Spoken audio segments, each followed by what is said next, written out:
Hello children, welcome to Story Time with Dan King. Today I shall be reading the story of Jack and the Beanstalk.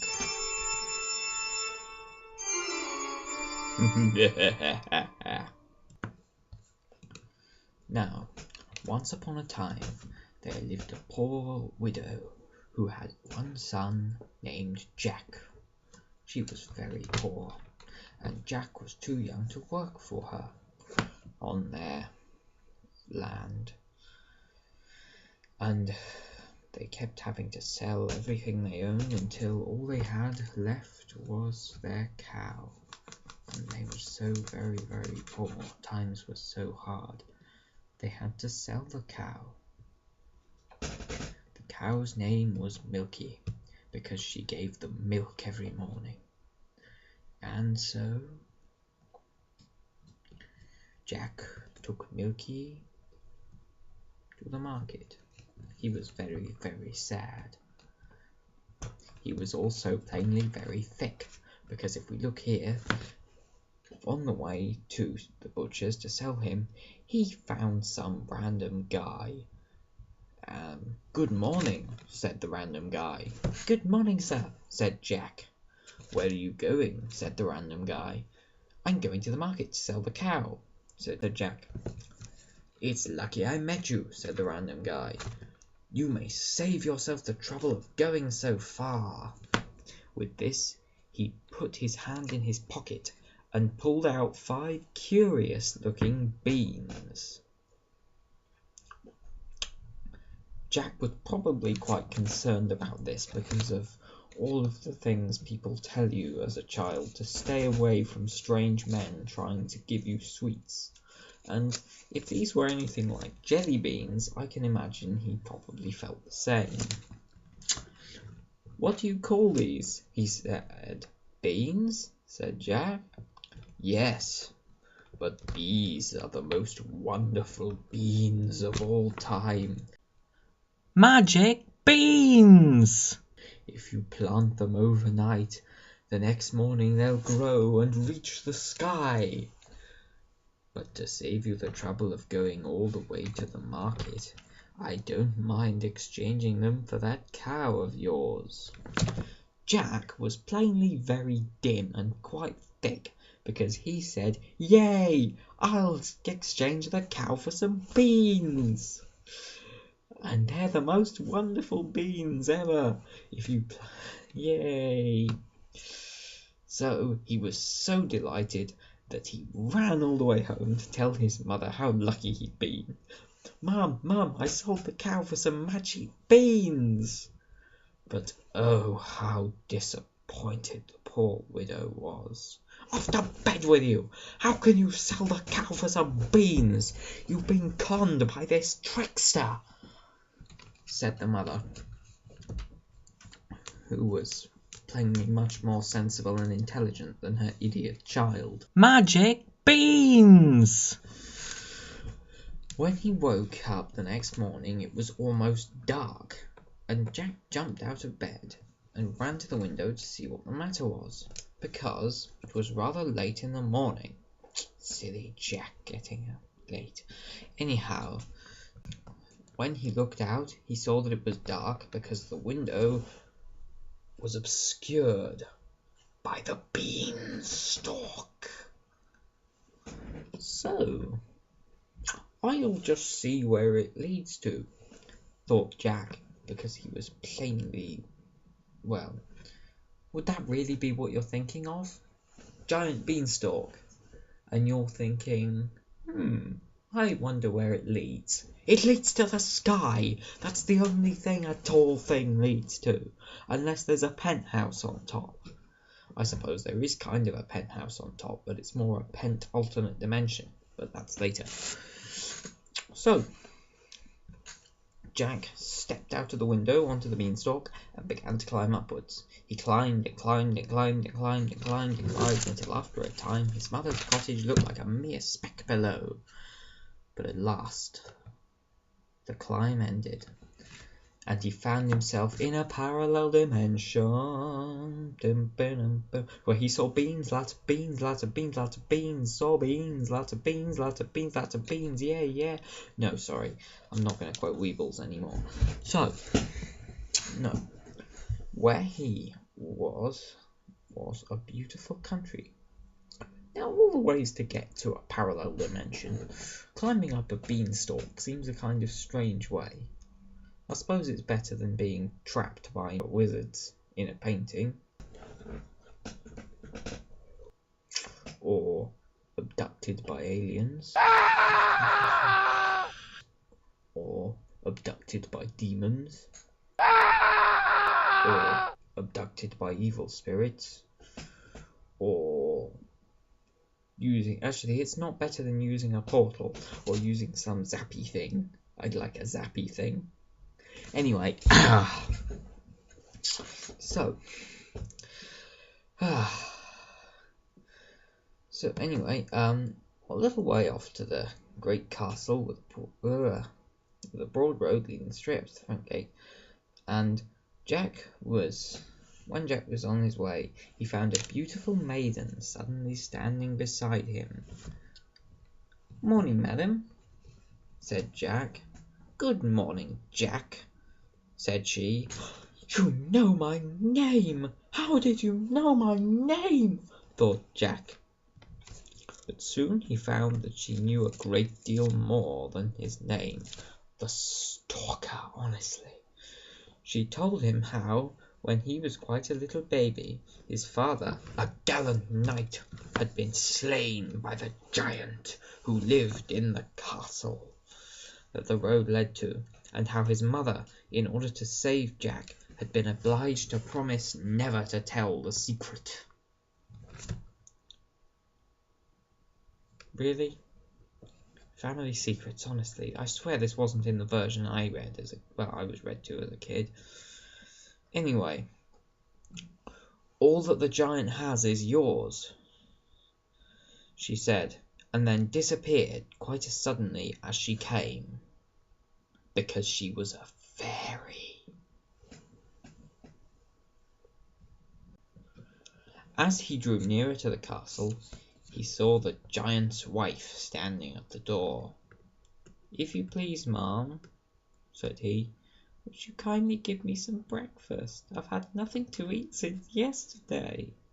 Now, the giant's wife, though very big and rather ugly, had a kind heart, so she said, "Very well, little man, come in. But you must be quick about it, for when my husband, the giant, gets here and finds you, he will eat you up, bones and all." So in went Jack, and the giant's wife gave him a good breakfast. Before he had half finished it, there came a terrible knock at the front door, which shook even the thick walls of the castle, which surely made everybody who had worked as servants, etc., in this big castle worry all the time about the potential for the walls to fall on them. Surely, if the mere knocking of the door affected the structure, it was relatively flimsy, and should have been better built. No sooner. "Dearie, that's my husband," said the giantess in a terrible fright.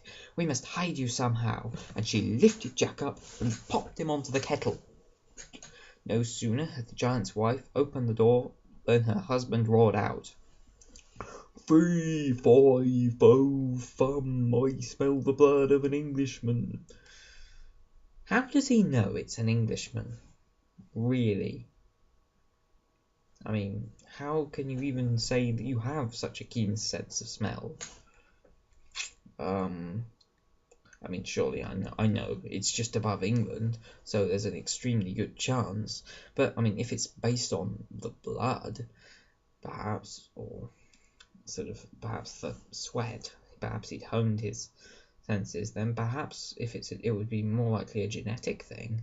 Surely a Dutchman or a Frenchman or a German with British or specifically English parentage or something, would smell just the same as an Englishman. So perhaps a Frenchman who had come to England after his parents were English and decided to come here and decided to climb the beanstalk would be just as likely to be smelled and called an Englishman, which might find him offensive if he's French or German or Italian or Dutch or Romanian or, oh, I'm going to stop listing countries. Be he alive or be he dead, I'll grind his bones to make my bread. Nonsense, said his wife. You must be mistaken. It's the oxhide you smell. He didn't argue any more because women always win in arguments for some strange reason. So he sat down and ate up the greater part of the ox. And when he'd finished, he said, Wife, bring me my money bags. So his wife brought 2 bags of gold. And the giant began to count his money, but he was so sleepy that his head soon began to nod. Then he began to snore like the rumbling of thunder. Then Jack crept out, snatched up the 2 bags, and though the giant's dog barked loudly, he made his way down the beanstalk to the cottage before the giant awoke. Jack and his mother were now quite rich, but Jack decided he'd go back up to the castle anyway because he was an idiot. Or maybe because he's Batman. I'm just kidding, no one that dumb could ever be Batman. The giantess was standing at the door, just like she was before. But she didn't recognise Jack because now he had some money, he dressed in fine clothing. So Jack said, If you please, ma'am, will you give me some breakfast? Run away, said she, or my husband the giant would eat you up, bones and all. The last boy who came here stole 2 bags of gold. Go away. But the giantess had a kind heart, and after a time she allowed Jack to climb into the kitchen, whereas before she gave him some breakfast. Blah blah blah. Giant comes in again and says, Be by both of them, I smell blood of an Englishman. Be he alive or be he dead, I'll grind his bones to make my bread, etc. But his wife told him he was mistaken again. Honestly, she's very dishonest as a wife. I'm surprised that their marriage has lasted this long. So Jack decided he would follow the giant, because as we've proven earlier, he is quite dim and also has no value for his own life. And he saw the giant get out a giant hen and put it on the table. Lay, said the giant, with no sexual meaning behind that at all. Lay, he said a second time, and the hen laid a great big golden egg. Lay, he shouted. He really wanted her eggs, and she laid a 3rd golden egg. That will do for today, he said, and stretched himself out to go to sleep. As soon as he began to snore, Jack crept out of the oven, went on tiptoe to the table, and, snatching up the hen, made a dash for the door. But the hen cackled because it didn't like being grabbed by strange boys, and the giant woke up. But before the giant was completely awake, these giants are like, what is going on? They take a while to get up properly. So Jack had got out before he was quite awake, and Jack legged it again down the castle with a great big hen in his hands. And so when he took the hen to his house, Jack and his mother now had all the more money they could spend because they had a giant golden egg laying hen. But Jack couldn't stop thinking about that damn beanstalk. So he decided he'd climb up again. Blah blah blah blah blah. Fee fi fo fum. I smell the blood of an Englishman. Be he alive or be he dead, I'll grant his bones to make my bread, etc. But unlike before, Jack did not introduce himself to the giant's wife. So the giant's wife had no reason to cover for him.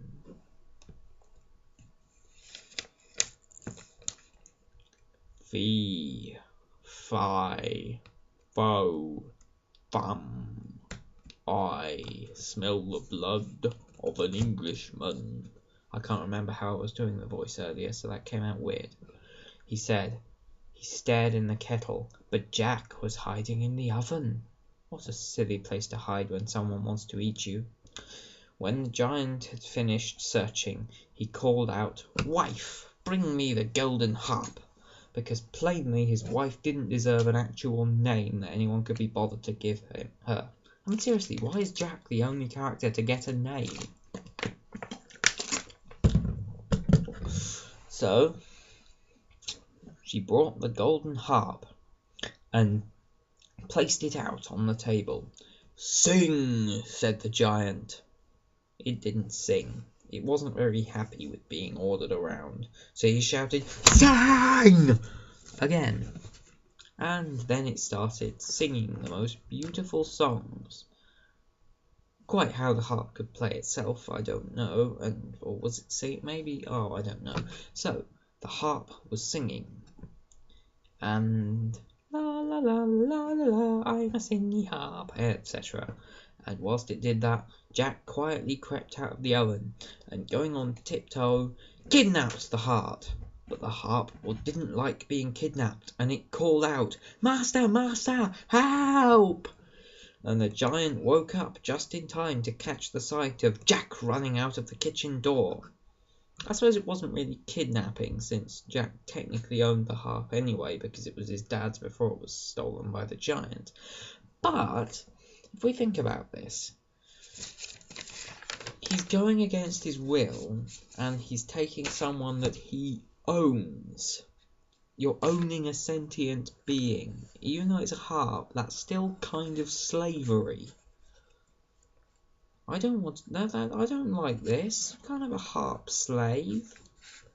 So, with a fearful roar,